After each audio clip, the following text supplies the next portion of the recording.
got footsteps. It's kind of a good idea to look around when you come out here this dark. 11 o'clock at night. I usually come out and I look for eyes.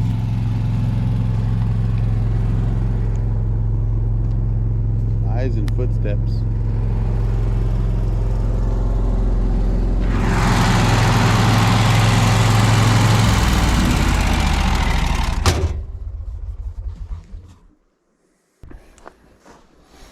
Well, you get the feel of how dark it gets.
Morning at the cabin. Always seems quieter in the morning. I have a lot of work to do. One of the things I've got to do is I've got to get the back room ready. I'll do the composting toilet. Take care of that.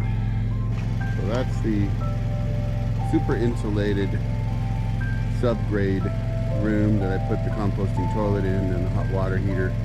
The main water comes in there. Of course, you got the generator behind it and that feeds in through there as well.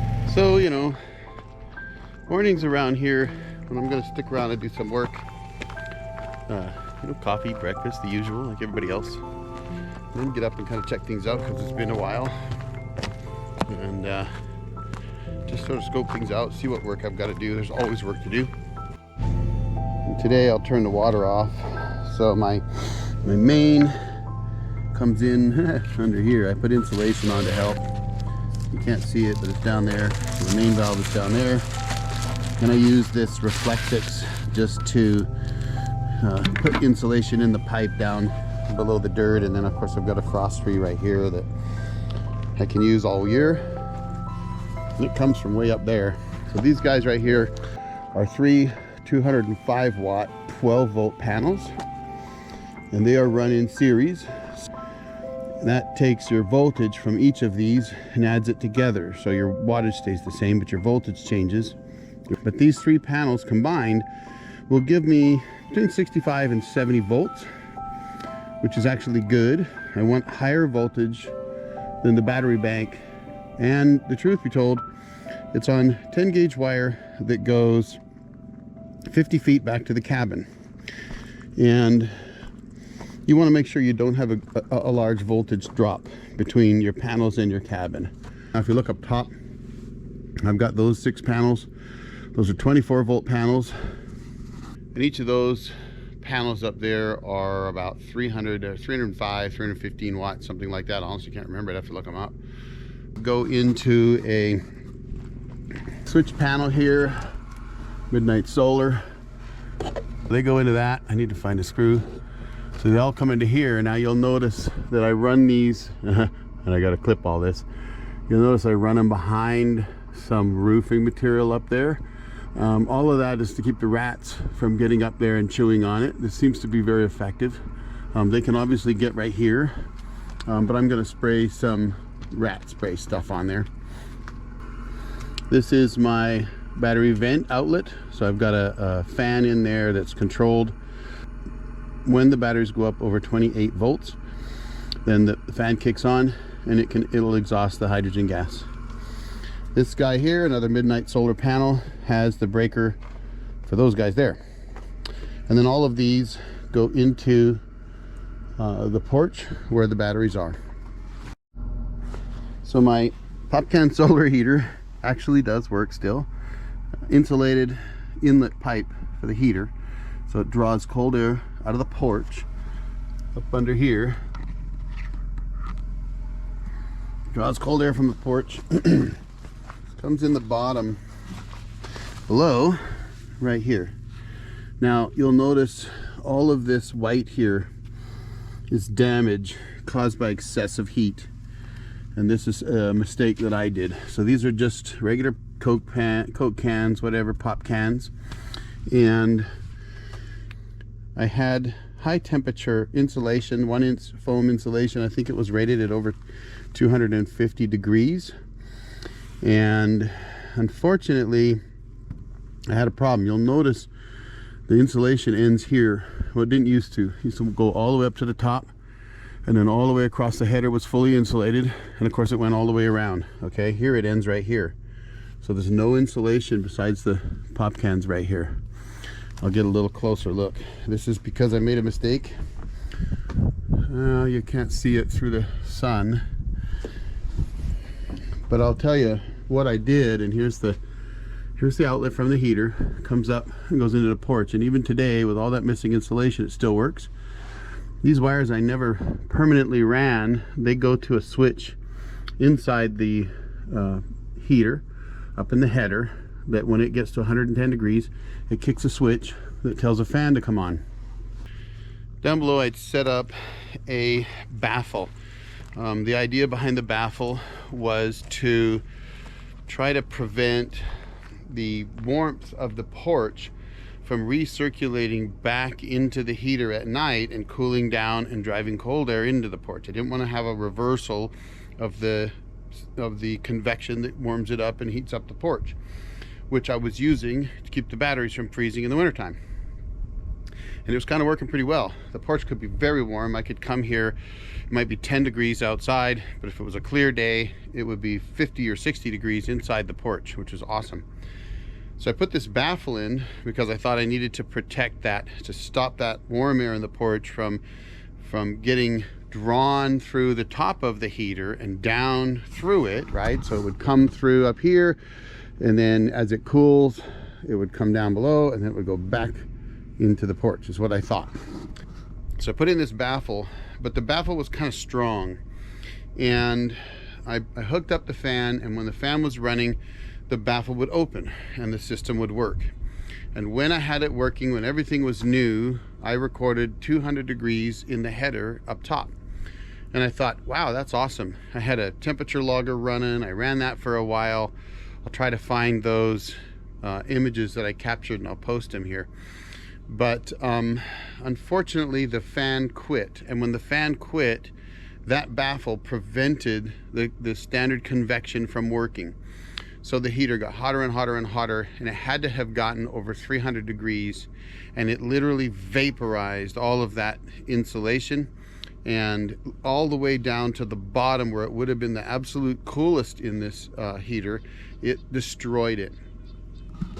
So what I'm going to have to do is I'm going to have to unbolt this whole thing, which is 4 feet by 8 feet, and I'm going to have to put it in my truck and get it back home into the shop, tear the whole thing apart, and then re-insulate the whole thing. And I'm hoping I'm able to do it without any major damage to the tubes. Some of those tubes, though, you can see got very hot. And the interesting thing is that the air comes in down here, but it goes out over there. And you can actually see the switch right here. I'm not sure if you could see it in this video, but hopefully you can. So that the air comes in here, it goes out over here. This header allows it to come through all of those and exhaust all of those cans up top. But right there is where it got the most heat, and I'm not sure why that happened, but it did. So who knows, maybe when the system wasn't able to work properly because the baffle was closed, maybe that caused this thing to just build more heat on this side for whatever reason. Well, I need to get cracking. One of the things I need to do is figure out if these are the rabbits. I think they are. I'm gonna have to deal with rabbits because they can wreak havoc on a foundation.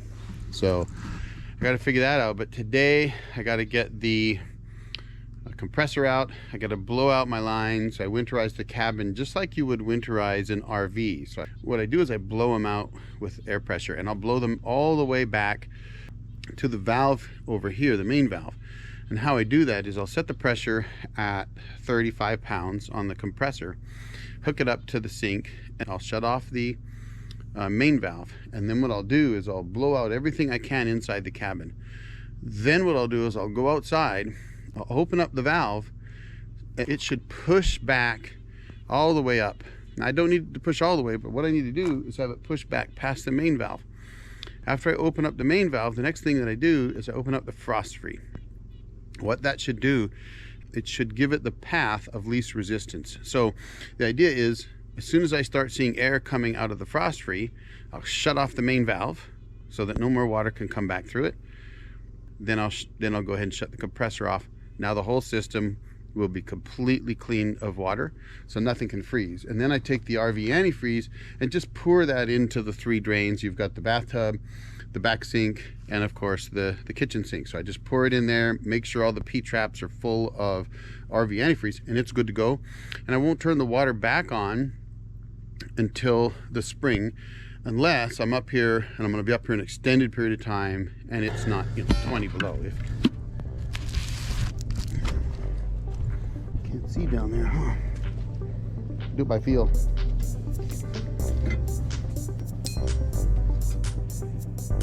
Okay, should be it.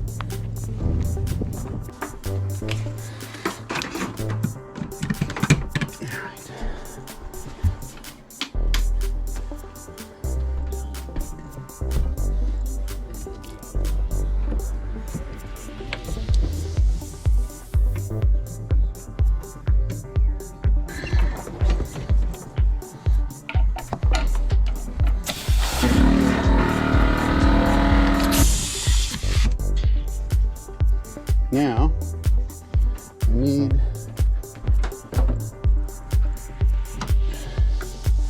open valve.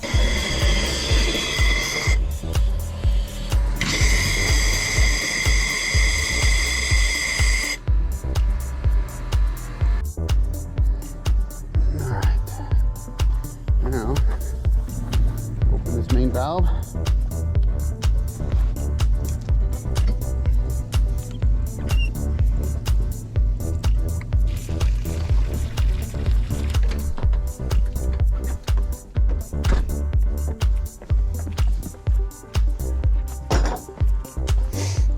Should be getting air come out here like that. See that?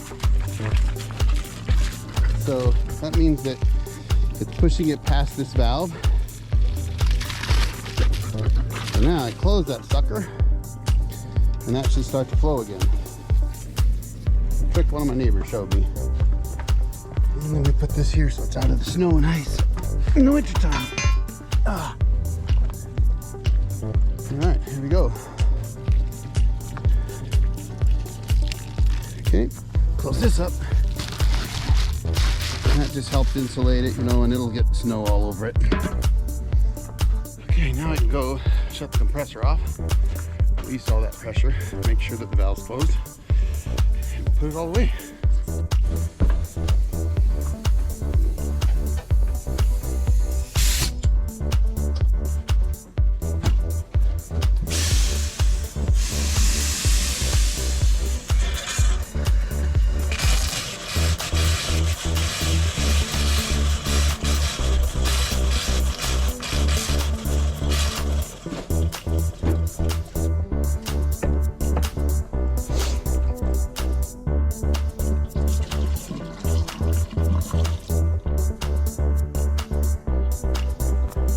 Is Jenny down? So we stumble along. So we're off. That's good. And then I've got a blade switch right here. Just pop that up. That disconnects the battery. Prevents it from discharging while I'm gone. Learned that the hard way. I used to have a rat problem. I don't know if this stuff helps or not. Tomcat repellents. I don't know if it's any good, but the idea is they think that there's a cat around here.